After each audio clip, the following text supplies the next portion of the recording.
Well, hello everyone, and welcome back to the channel. You know, there's been a lot of information that's come out over the past 2 weeks, and there's so many people out there that are learning things for the first time. They are shocked at some of the information that they are seeing. They really don't know what to do with this information. We have battle lines being drawn, who's right, who's wrong, who's the worst offender. So many different things, and the waters are being muddied right now with all this information coming out, especially about the Epstein client list or the Epstein Files. And so I wanted to kind of calm the noise, so to speak, and share some information with you guys that I've put together about this and what this really means. And this information that I'm going to give you guys today is kind of part one. I've actually titled this thing called The First Breach. And I wanted to share it with you guys. And hopefully, after the video uploads, we can play it on the Unrelenting Political Corner this evening for our audience there. But I wanted to go ahead and get this on video so that I have it done and it's ready to go for our show. And for those that don't watch the UPC, they can just watch this video and get the information. So there's 4 different sections on this that I want to cover. Section 1 is why now. Section 2 is what this release truly is. And section 3, the scrambling response. And section 4 is how to stand above the noise. So I'm going to go ahead and dive right into this information. Just put this together last night and this morning, and I just want to get it out to you guys, give you a different perspective of things to look at. So here we go. Section 1, opening and why now. Something that has been buried for a very long time has begun to surface. You can feel it, even if you cannot yet put it into simple language. Something is shifting. A threshold has been crossed. And what we are witnessing right now, the release of what has come to be called the Epstein client list, is not a small thing, even if it's being presented as though it were. So the first question I want to address this morning is the one I suspect is already forming in your mind. Why now? Why this moment? Why not earlier? And why not later?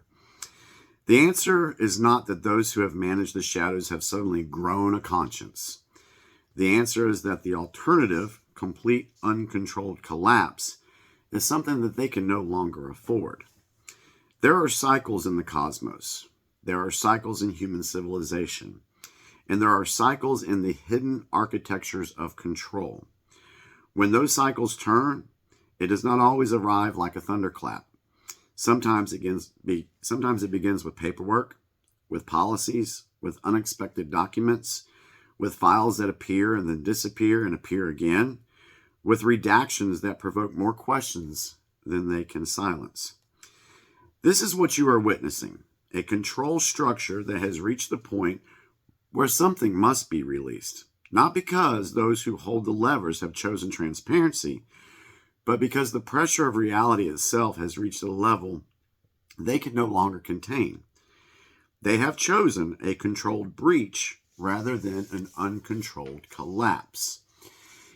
And here's what I want you to understand from the very beginning of this conversation. Learn this pattern. Memorize it, because it will repeat as larger disclosures arrive. This is how a system built on secrecy loses, not all at once, but in fragments. So what this release truly is, well, what is it? What are we looking at? And what are we not looking at? The first thing I want you to recognize is that this is not a clean narrative. It was never designed to be. It arrived as a mass, a deluge, a flood of items that demands a level of discernment most people have not been trained to exercise. And that is by design. When those who still have influence over the release process prefer a flood to a single clear document, it is because volume serves them better than clarity. Clarity creates unity. Unity creates action. Volume creates argument, fatigue, and distraction. And they're counting on the sheer exhaustion of synthesis to make you give up before you arrive at the center. So what is the center? What is the thing that they most want you to miss? Well, that's the leverage economy. The true value of an archive like this was never the sensationalism. It was the ability to compromise, to silence, to steer, to recruit, to entrap. It was the ability to control what someone fears being exposed, and through that fear, control what they will sign, what they will fund, and they will defend publicly, and what they will pretend not to see.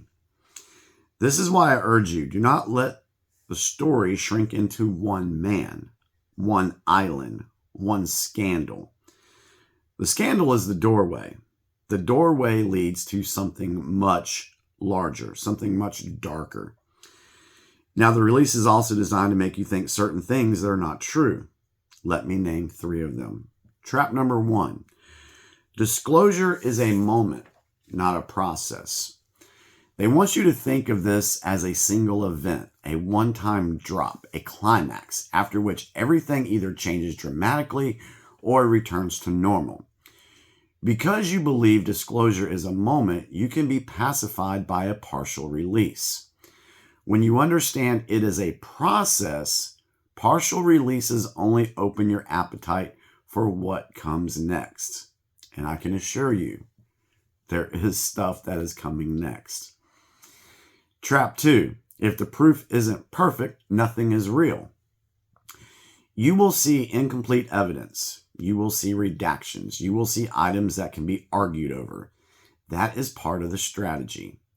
Despair is the cousin of surrender.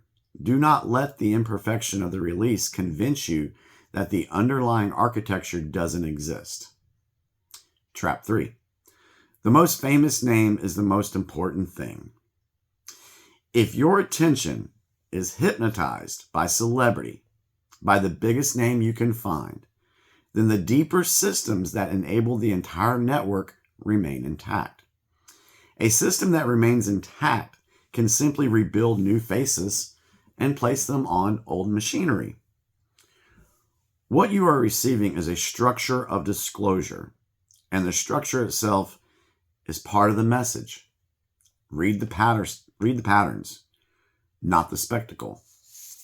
Notice the patterns. So now let us talk about what's happening behind the curtain, because right now, as we speak, there is a scrambling. What is this scrambling response? You can feel it in the collective conversation. The sudden sharpness, the way certain narratives accelerate and then abruptly pivot, as though unseen hands are constantly trying to steer a river that no longer obeys its old banks. This is not your imagination. This is signature. It is a signature of a hierarchy losing its ability to manage outcomes, and therefore becoming obsessed with managing optics.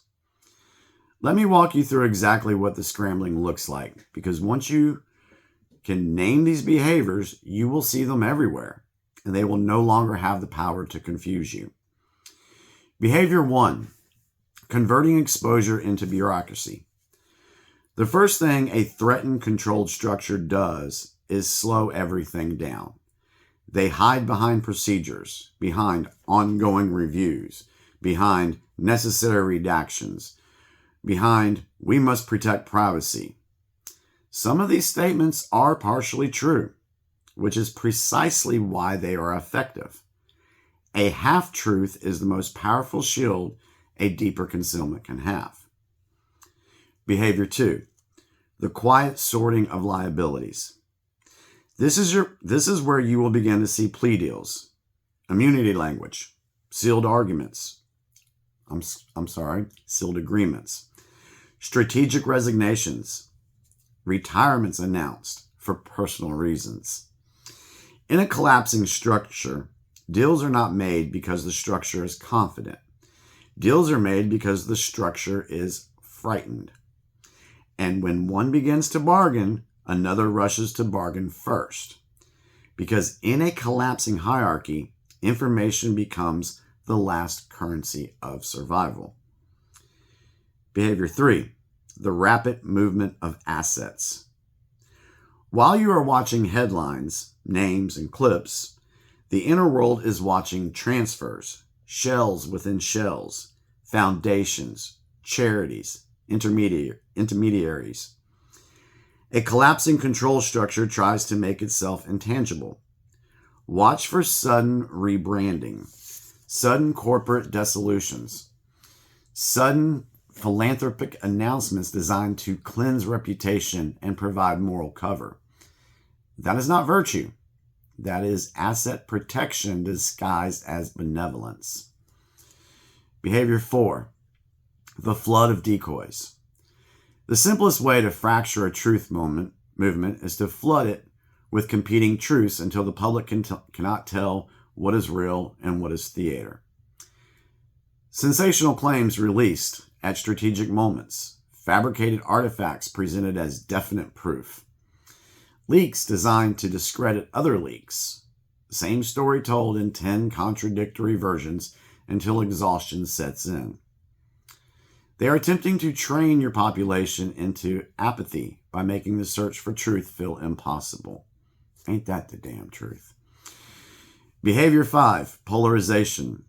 They will attempt to collapse your attention into one symbol, one face, one convenient villain, and then position that symbol along tribal lines so that the public spends the energy fighting over which political tribe the darkness belongs to.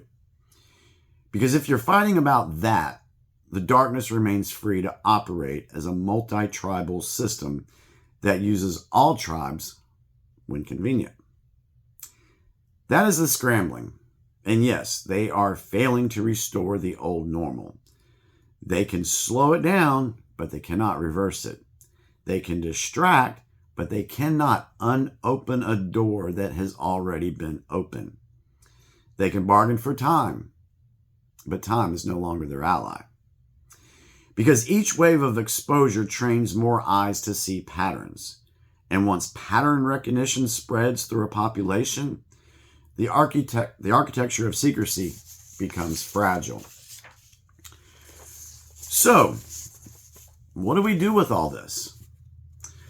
I want to leave you with a frame, not a list of instructions, but a way of seeing that will serve you through every disclosure that follows this one, because there will be more.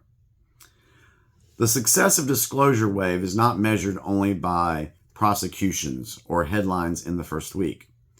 It is measured by whether the population has become capable of asking better questions in the next week. Better questions pierce further than outrage. Better questions lead to adjacent archives.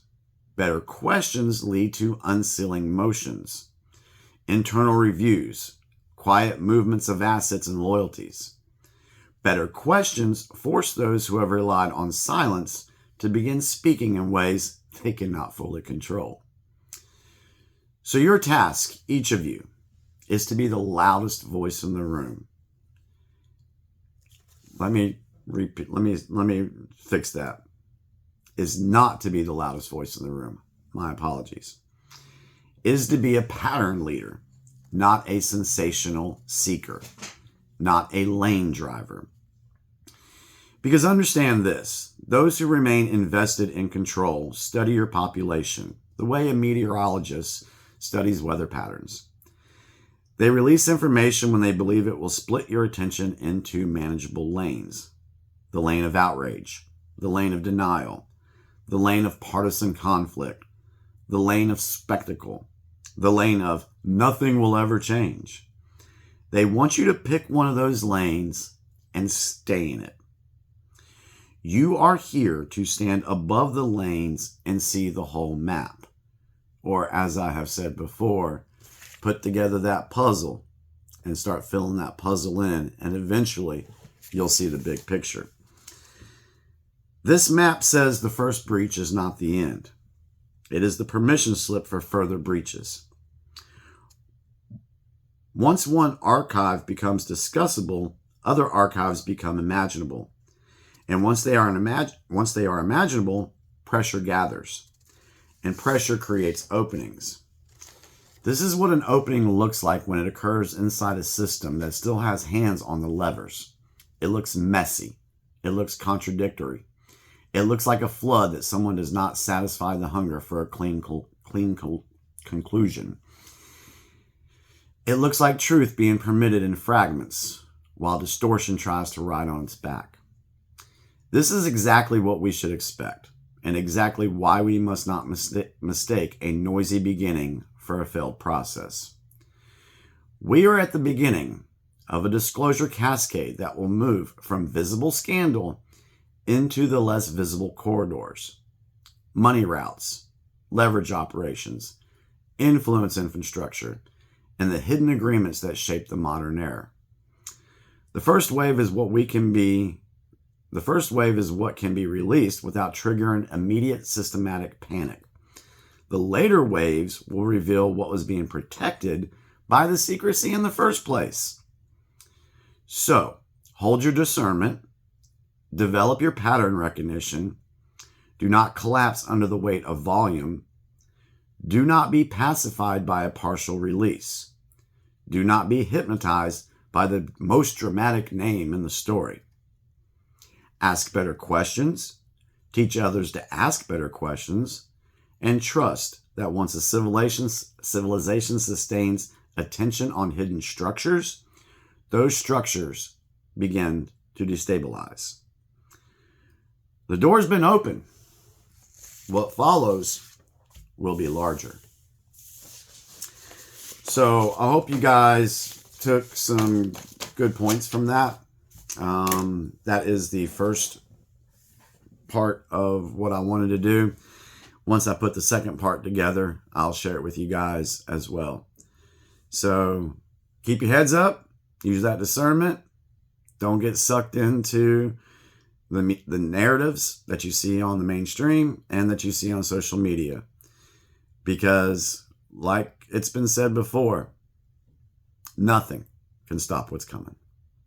Thank you.